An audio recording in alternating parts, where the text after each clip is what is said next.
કલ્પેશભાઈ આચાર્ય સાહેબ આપણી વચ્ચે છે અને એમની જોડે આપણે થોડા મંતવ્ય લઈશું કે જે સુરતની અંદર જે ઘટના ઘટી સાહેબ એની અંદર તમારું શું મંતવ્ય કહેવું છે અને તમારો અભિપ્રાય થોડો મૂકો. જુઓ રવિ, આમ તો સમાજની અંદર ઘણી બધી જગ્યાએ ઘણું બધું બનતું જ રહે છે.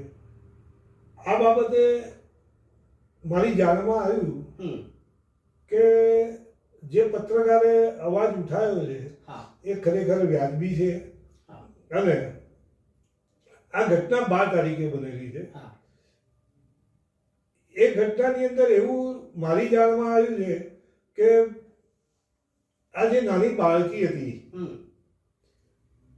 એ 3-4 ધોરણમાં ભણતી હશે અને કંઈક બહાર નીકળી હશે અને એની સાથે છેડછાડ કરવામાં આવી. હવે આ દ્રશ્યો છે ને સીસીટીવી કેમેરામાં કેદ થયેલા છે અને એ સીસીટીવી કેમેરાની અંદર કેદ થયેલા દ્રશ્યો કેટલી જગ્યાએ વાયરલ થયા, સોશિયલ મીડિયાની અંદર વાયરલ થયા છે. કેટલીક ચેનલોવાળાએ આના ન્યૂઝ બી બનાવ્યા છે. પણ ખરેખર એક વિચારવા જેવી વસ્તુ છે.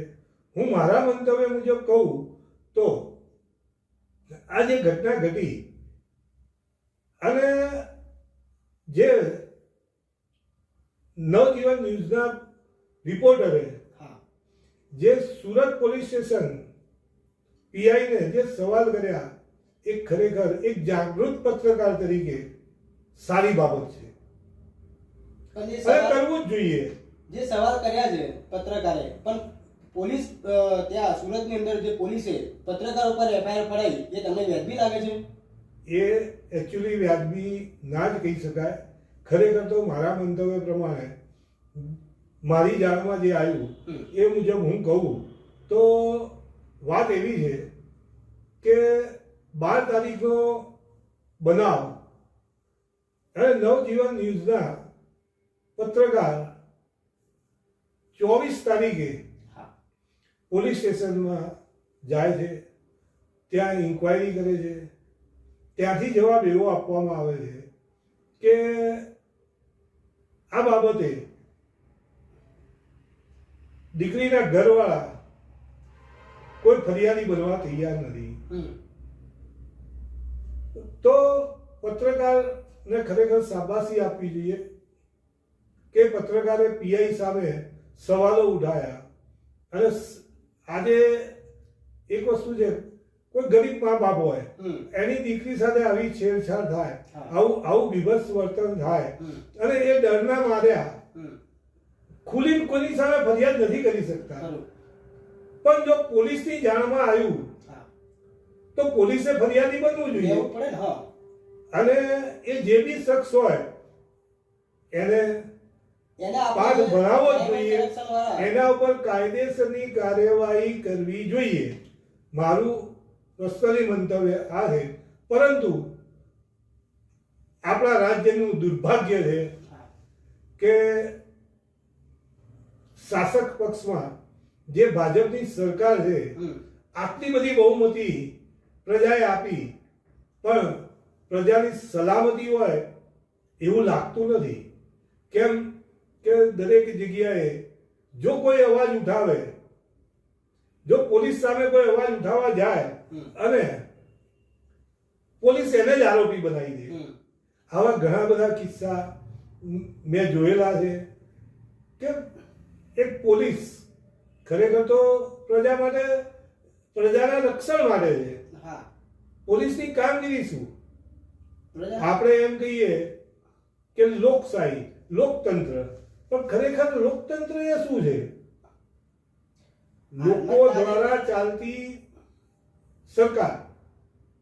અને જો લોકોએ આટલી સ્પષ્ટ બહુમતી આપી અને જો પ્રજા પીસાતી હોય અને પ્રજાને જો કોઈ તકલીફ થાય અને એને ફરિયાદ કરતા પણ ડરવું પડે, આ તો એક કમનસીબી કહેવાય, દુર્ભાગ્ય કહેવાય કે આવું તો ના જ હોવું જોઈએ. બીજી બાજુ વિચારીએ તો મારી જાણમાં આવ્યું કે એ પત્રકાર ઉપર ફરિયાદ થઈ. હા ફરિયાદ કોને કરી? તો કે દીકરીના બાપે કરી. તો દીકરીના બાપને એ કેવી રીતે પાછળથી તૈયાર થયા ફરિયાદ કરવા માટે? હમ પત્રકારે ખરેખર અવાજ ઉઠાયો તો એનું સન્માન કરવું જોઈએ. એ જ કે છે. આજે ખરેખર તો મારી દ્રષ્ટિએ હું કહું તો પ્રજાએ જાગૃત થવાની જરૂર છે. આવનારા ભવિષ્યની અંદર જો પ્રજા જાગૃત નહીં થાય તો પ્રજાને ગુલામ બનીને જ રહેવાનો સમય આવી જશે. ખરું. કે આજે એક વસ્તુ વિચારીએ કે આપણે રક્ષણ માટે કોની પાસે જવાનું? પ્રજાએ રક્ષણ માટે કોની પાસે જવાનું? પોલીસ વાળા જોડે. આજે જો પોલીસ જ પ્રજામાંથી કોઈ પણ વ્યક્તિને અન્યાય થાય અને પોલીસ પાસે જાય અને એને જ સવાલો કરવામાં આવે અને એને જ બેસાડી દેવામાં આવે તો કોઈ સારું કામ કરવા આગળ જ નહીં આવે. પ્રજા ડરની મારી એક બાજુ બેસી જશે. ખરું છે. તો આપણા દેશની અંદર લોકશાહી રહેશે કે ગુલામ પ્રથા આવી જશે? ખરેખર તો ઘણા અધિકારીઓ સજ્જન સારા છે. પોલીસ ખાતાની કામગીરી એ બિરદાવવા લાયક છે. એવું નથી કે પોલીસ ખાતું બોગસ છે, ખરાબ છે. ઘણા સારા અધિકારીઓ છે. આજે આપણે આપણા ઘરને કશે બહાર જવાનું હોય તો એક 100 રૂપિયાનું તાળું લગાવી અને આપણે 10 દિવસ બહાર જઈ શકીએ છીએ, પણ આપણું ઘર સલામત હોય. તો એ પૂરું નથી કે પોલીસ ખાતું બોગસ છે, ખરાબ છે. ઘણા સારા અધિકારીઓ છે. આજે આપણે આપણા ઘરને કશે બહાર જવાનું હોય તો એક 100 રૂપિયાનું તાળું લગાવી અને આપણે 10 દિવસ બહાર જઈ શકીએ છીએ, પણ આપણું ઘર સલામત હોય. તો એ પોલીસ છે તો છે સલામત. સલામત છે. એટલે પોલીસ ખરાબ છે એવો મારો કહેવાનો ઇન્ટેન્સ નથી. પણ ખરેખર જો આવા કિસ્સાઓની અંદર પોલીસે ફરિયાદી બનવું જોઈએ. અને જો પોલીસ ફરિયાદી નથી બનતી અને જો કોઈ આમ પબ્લિકમાંથી કોઈ સવાલ ઉઠાવે તો એને સમર્થન કરી અને પોલીસે આગળ કાર્યવાહી કરવી જોઈએ. નહીં કે જે સવાલ ઉઠાવે એના ઉપર કાર્યવાહી કરવી, એને જ ગુનેગાર બનાવી દેવો. આ તો એક આપણું દુર્ભાગ્ય કહેવાય. અને આ જે ઘટના ઘટી એ બિલકુલ યોગ્ય છે જ નહીં.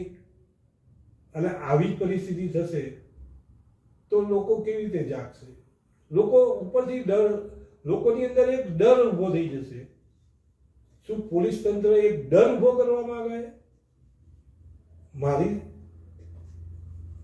મારા માઇન્ડમાં આવો પણ એક પ્રશ્ન ઉદ્ભવે હા કે શું આ રીતે પોલીસને જો કોઈ સવાલ કરે એટલે એમનો ઈગો હર્ટ થઈ જાય? હા ખરેખર તો પોલીસ પ્રજાની સેવક છે. ખરું. આજે પોલીસોને જે વેતન મળે છે એ પણ પ્રજાના ટેક્સના રૂપિયામાંથી મળે છે. ખરું. અને એ ટેક્સના રૂપિયાનો સદુપયોગ કરી એક રક્ષણ મળી રહે એના માટે સરકારે આ ડિપાર્ટમેન્ટ ઊભો કરેલો છે. ખરું. નહીં કે લોકોને તકલીફ પડે કે લોકોને અન્યાય થાય એના માટે પોલીસ ડિપાર્ટમેન્ટ નથી.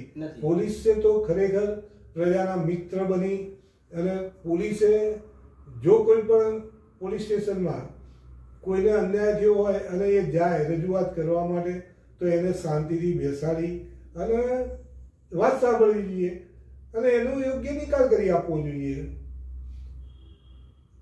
કોઈને અન્યાય થયો એ ન્યાય માટે ગયો પોલીસ સ્ટેશન અને એને જ આરોપી બનાવી દેવો એ તો યોગ્ય વસ્તુ નથી મારી દ્રષ્ટિએ.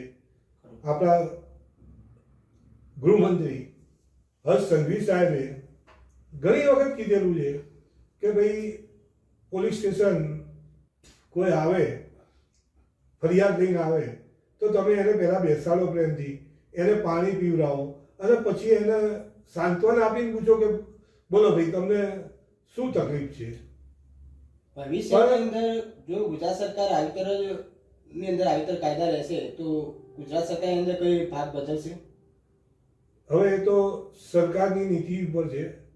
ખરેખર તો આ મારી દ્રષ્ટિએ હું કહું તો સરકારનો કંટ્રોલ હોય એવું મને લાગતું નથી.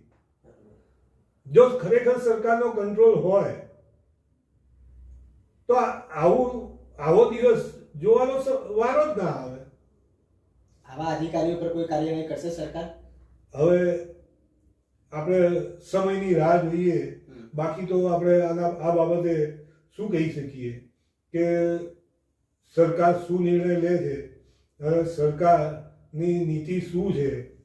ખરેખર તો મારી દ્રષ્ટિએ સરકારે કડકમાં કડક પગલાં ભરવા જોઈએ અને જે વ્યક્તિઓ ખુલી અને સમાજના હિત માટે અવાજ ઉઠાવતી હોય એ લોકોને સપોર્ટ કરવો જોઈએ.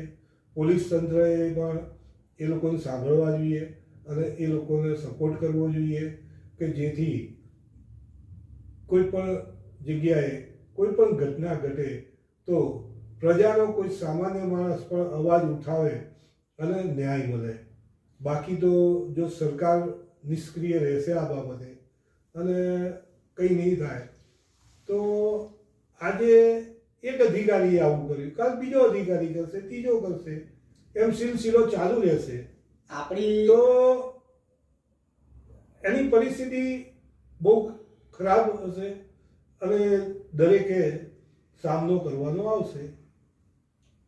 આપણી આગામી સમયની અંદર crime and corruption control association એની અંદર કોઈ ભૂમિકા ભજવશે?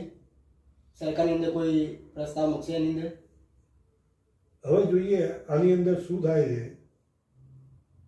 અમે અમારા તરફથી વિચારી રહ્યા છીએ કે જો પત્રકારો ઉપર આ રીતે ખોટી રીતે એ કરવામાં આવે અને પત્રકારો અવાજ ઉઠાવે, જો જનતાને જાગૃત કરતા હોય જે પત્રકારો અને નિડરતાથી કાર્ય કરતા હોય એ લોકોની અધિકારીઓ ગેમ બજાવી દે તો આ બાબતે અમે મુખ્યમંત્રીશ્રીને અને ગૃહમંત્રીશ્રીને એક પત્ર લખીશું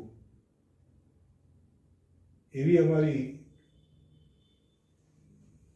ઈચ્છા છે કે લોકોને સાચી દિશા મળે અને ન્યાય મળે અને પોલીસ તંત્રનો જે ખોફ ઊભો થાય એ ના થાય અને પ્રજા પોલીસ પાસે એમના રક્ષણ માટે, એમની સલામતી માટે એ જઈ શકે, ડર્યા વગર જઈ શકે અને ત્યાંથી ન્યાય મેળવી શકે એવી આપણે અપેક્ષા રાખીએ. મારું એવું માનવું છે અને આ બાબતે મુખ્યમંત્રીશ્રીને અને ગૃહમંત્રીશ્રીને અમે એક પત્ર લખીશું કે આ દિશામાં કંઈક વિચારી અને સાચી દિશામાં કાર્યવાહી થાય બરોબર છે. એવું થાય તો સારું. તો આપણે જે લોકશાહી કહીએ છીએ અને પ્રજાતંત્ર એ કાયમ રહે. નહીં તો આવીને આવી પરિસ્થિતિ થશે તો લોકશાહી જેવું કંઈ રહેશે જ નહીં અને દરેક જણ પોતપોતાની મનમાની કરશે. આભાર.